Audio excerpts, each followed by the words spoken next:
becomes the most difficult problem of all. How can I tell them this afternoon, explain to an audience the real meaning of a Hebrew university so that they will really understand? Can I do it in the space of a few moments? Is it possible? Ladies and gentlemen, I will begin. We have come to celebrate the 25th anniversary of the Hebrew University. But what actually do we celebrate?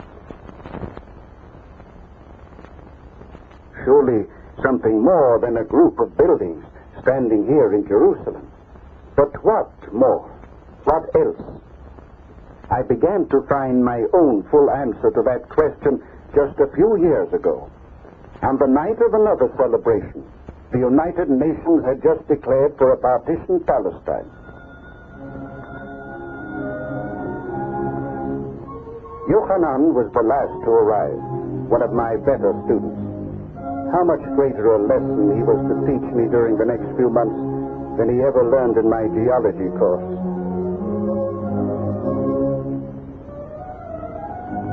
There was a larger gathering than usual at my house that night, colleagues and students. We all felt the need to be together at this moment. It was a climax in the life of each of us.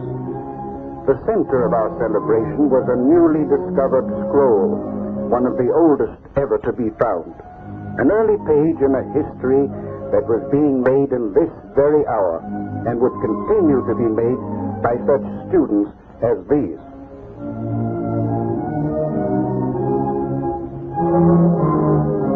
Rachel, Jerusalem-born, sober, reliable.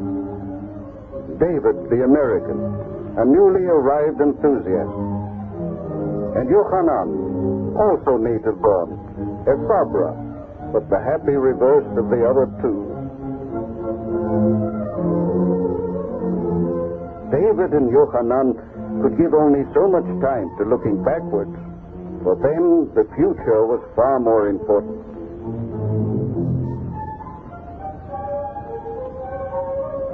And immediately, there was the trip we were leaving on next morning to the north. David was off to the university's malaria station. We to the drillings at Tel Ephraim. The two places were nowhere near each other, except in the minds of the boys. Somehow, in spite of the map, they worked out a way we could all travel together.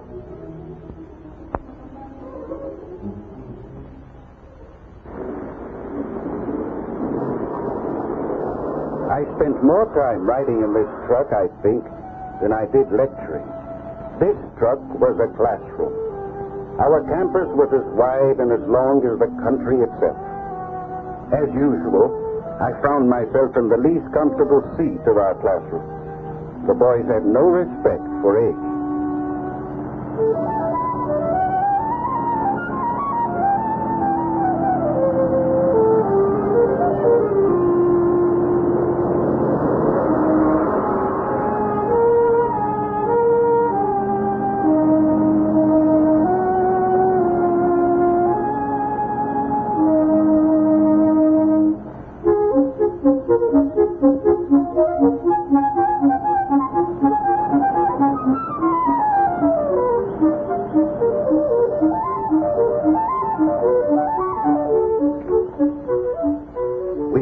David in the middle of nowhere, a 5-mile walk from his research station.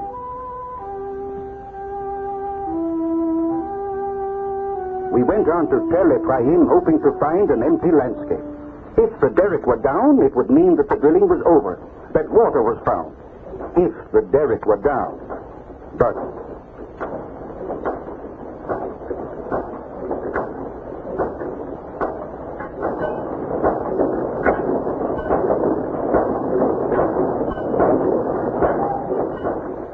there it was, a sharp, towering signal of failure, clear against the sky. My failure. The university's failure.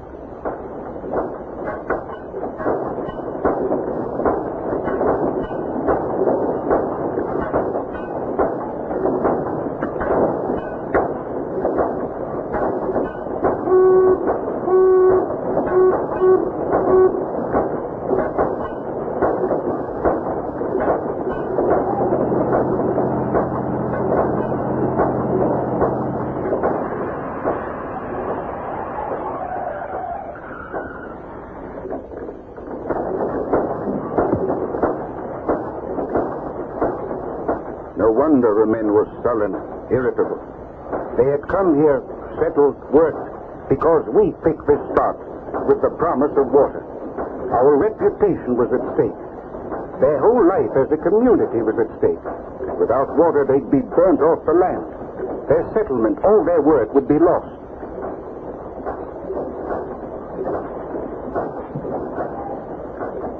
"62 meters. We couldn't ask them to drill very much farther.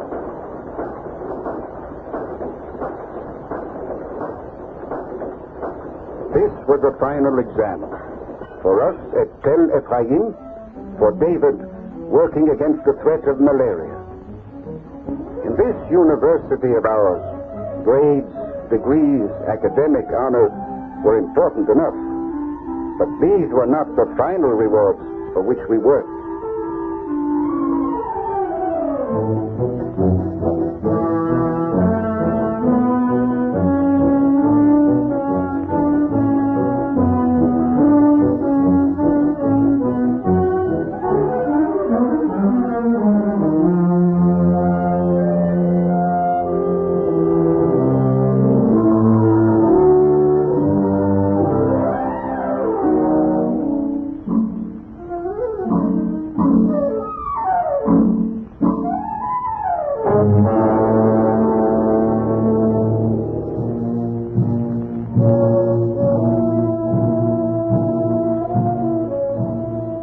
Given our real passing grade in a word of thanks.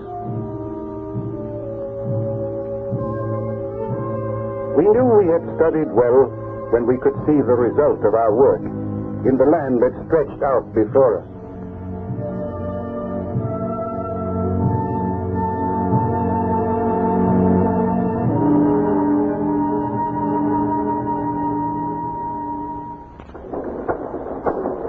I asked them to keep going just a little more, to keep the pumps working through the night. It was a move of despair.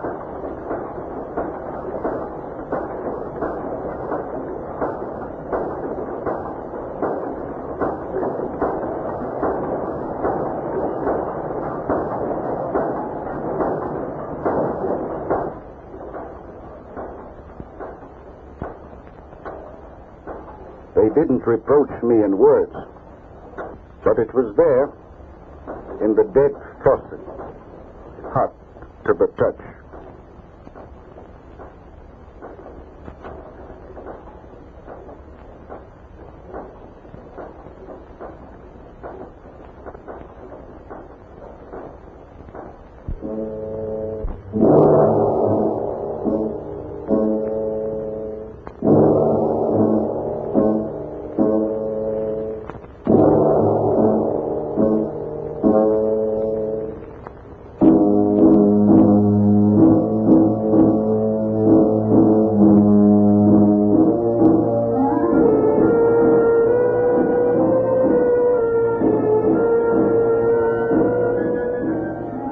Vega was there, in the dinner we ate. Food served on bread to save dishwashing. Not half enough water to wash down the food that stuck in our throats.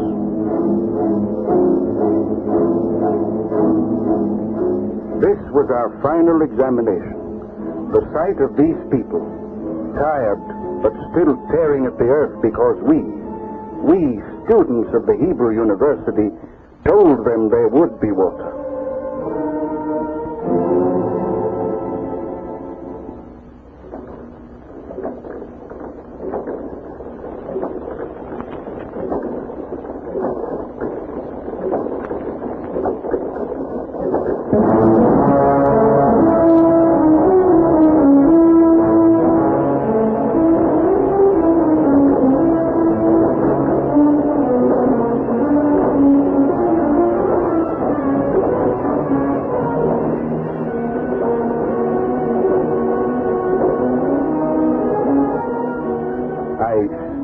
Found it hard to believe.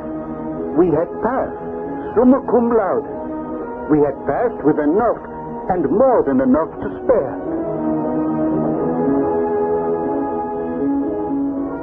Enough for a proper celebration.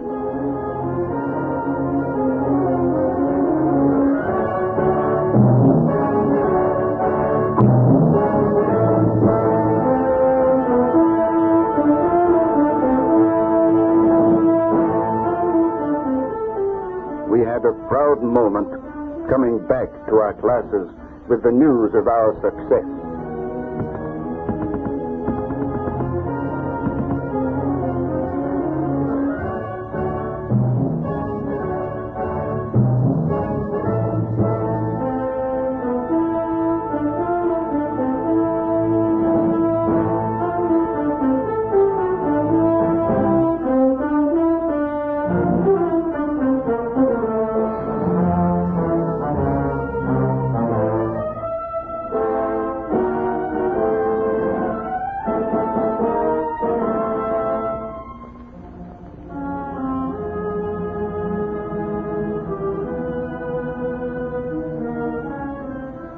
That trip was our last for a long time to come.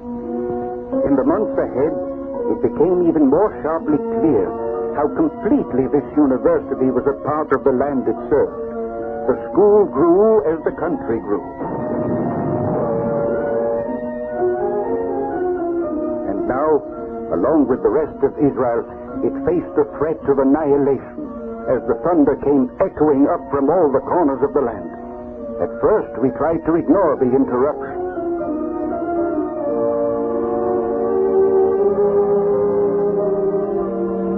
Or, as with Rachel, we tried to fit the trouble into our curriculum. The girl was teaching in our experimental school Hebrew, the language of the school and the country. These youngsters from abroad found their own traditional language a strange and foreign tongue.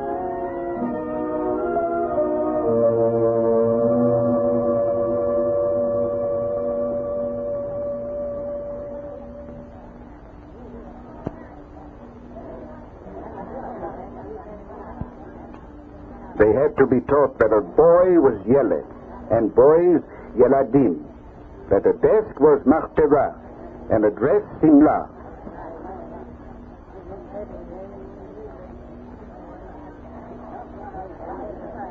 That 8 meant a tree, and Kad, a jug. That Misparayim was a pair of scissors, and that a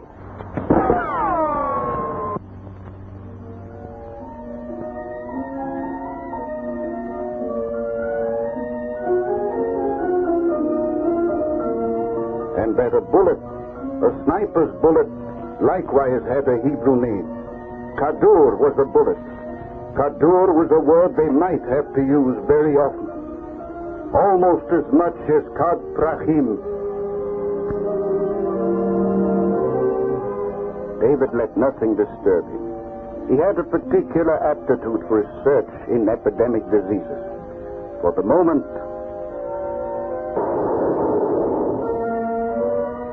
he had no time to waste on more violent attacks.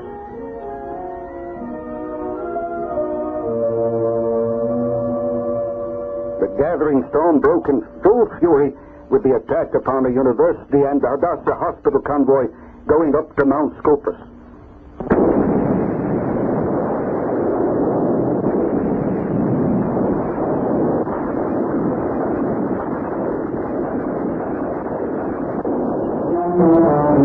From my home, I could look down upon the Sheikh Jarrah quarter in which the convoy had been ambushed. The lead car had struck a mine.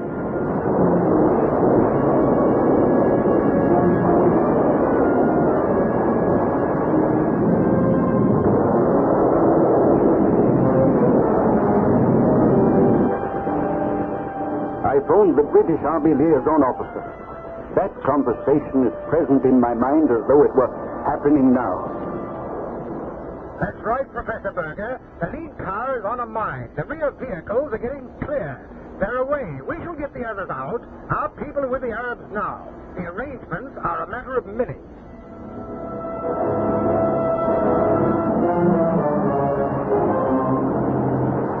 But the minutes went by, and the nightmare outside my window went on in the broad light of day. I remained at the phone. I called the Haganah to relay the message that British staff quarters were arranging a truce. They asked our people to cease firing.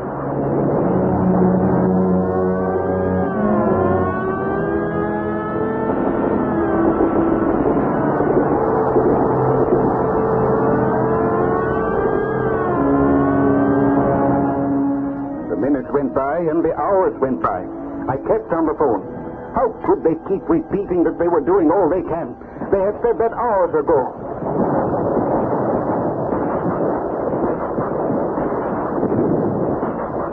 We're doing all we can, Professor. It's been very difficult. It isn't true the ambulance is burning. I can see it clearly. It has been hit, but it is not a fire. Not a fire. Hold on. Our men are going out now. The patrol is going out behind a smoke screen. I think they've reached the ambulance.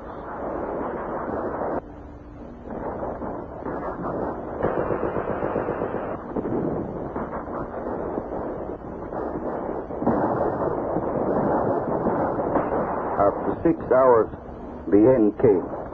77 dead. Of the 28 left alive, 20 wounded. The road to Mount Scopus leading up to the university, barred by the Arab Legion, shut. That day marked our end as a university.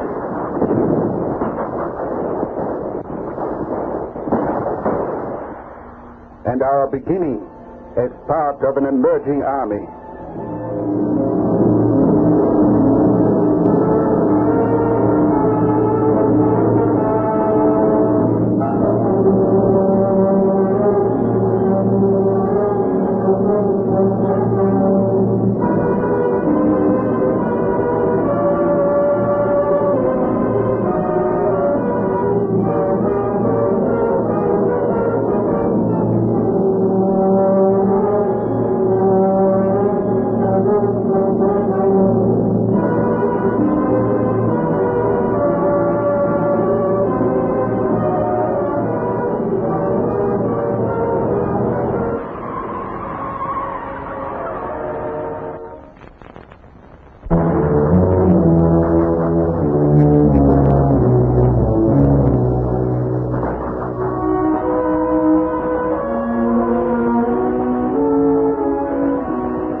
וחייכון וביומי חון וחיי בכל בית ישראל בגלה ובזמן קריב ואמרו אמן. יהי שמי רבן זורח לעולם ולעולמי אלמיה. יתברך וישתבח ויתפאר ויתרומם ויתנשא ויתהדר ויתעלה ויתהלל שמי דקודש בריחו לעולם עם כל ברכתה ושירתה טוב בחתה ונחמתה דמירם ועלמה ואמרו אמן. יהי שלמה רבה משמעיה וחיים טובים עלינו ועל כל ישראל ואמרו אמן. עושה שלום במרומיו, הוא יעשה שלום עלינו ועל כל ישראל, ואמרו אמן.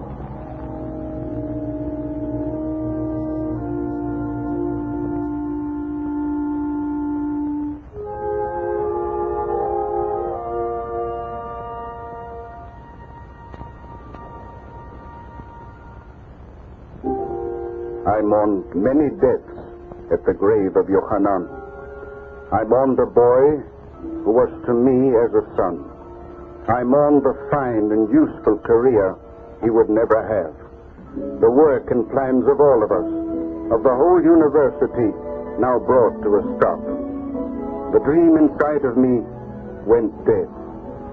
I stayed at home, alone, until...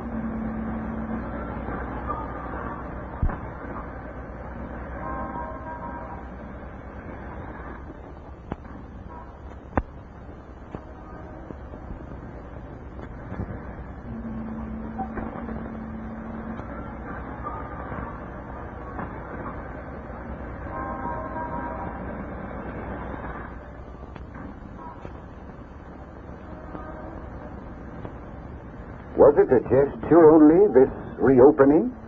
Or could there still be a school, away from Mount Scopus, a real university? A part of Terra Sancta College was rented from the Franciscan order, and I went to have a look at this attempt to create a university in exile. Was it possible?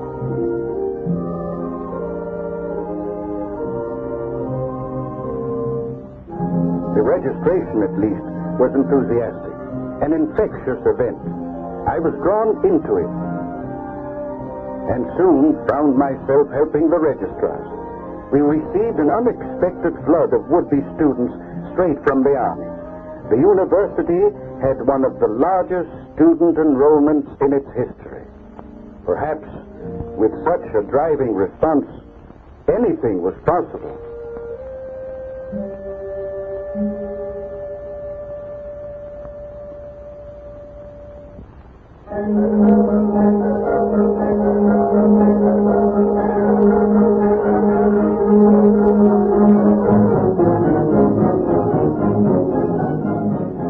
Here and a corner there, we settled ourselves all over Jerusalem, from Terra Sancta to the edge of no man's land.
The dust and shadows of these back rooms, the true meaning of our university began to come clear.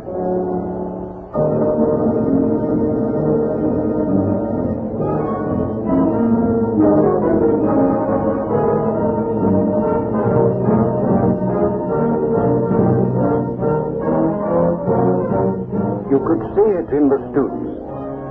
Somehow they didn't seem like newcomers. They repeated the familiar pattern of all those who had passed this way before.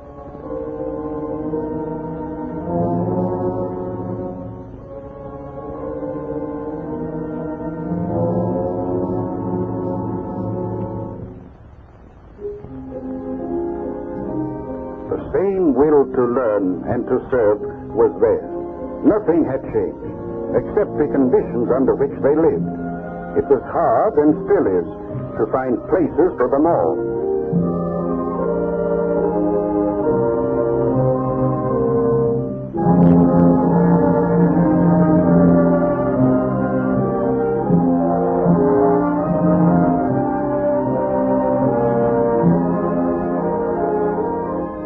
The boy who wants to hold a geologist's hammer will start with the common variety used by carpenters.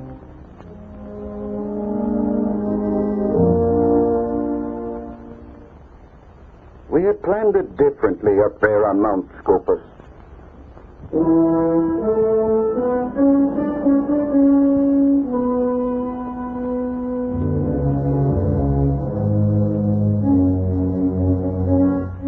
The books we needed, the instruments were there. The sight of that house on the hill was a regret and a challenge. The truth of a university was not in those buildings beyond our reach. It was in the minds and the hearts of those who came crowding into our halls.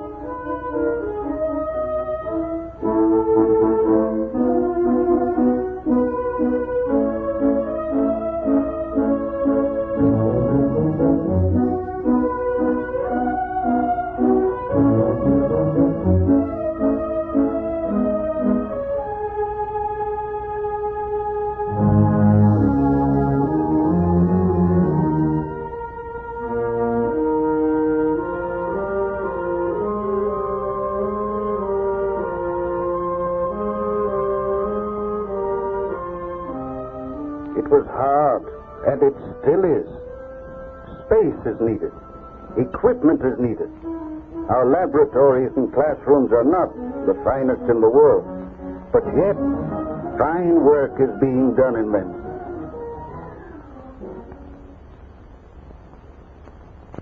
I came to my first lecture in exile with a greater understanding than ever before. I knew where I was. I knew what I was doing.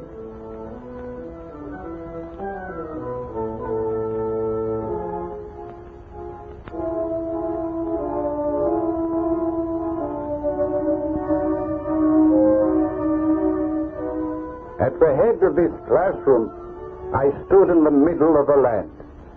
Talking to this class, I talked to a people, new faces that forever remained the same.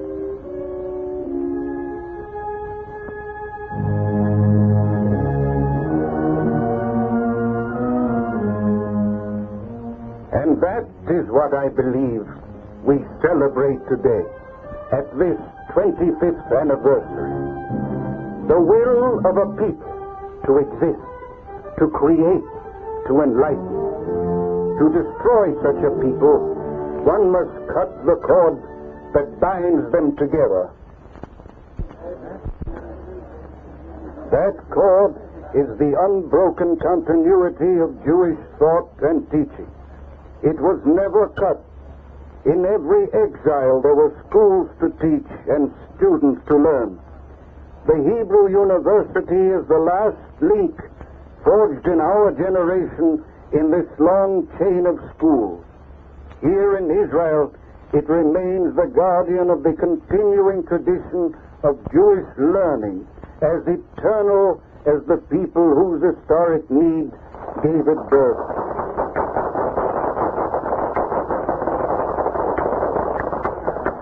The loom of history weaves a timeless tapestry, and our Hebrew University is part of the past as well as the present and the future of the Jewish people.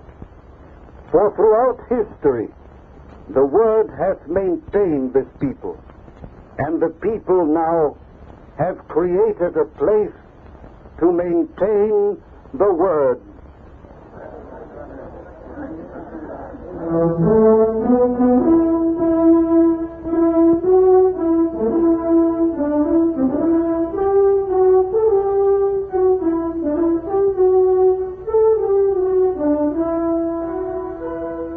We are still at it, David and I, and this new one, Yehoshua. And as usual, I always end up with the least comfortable seat.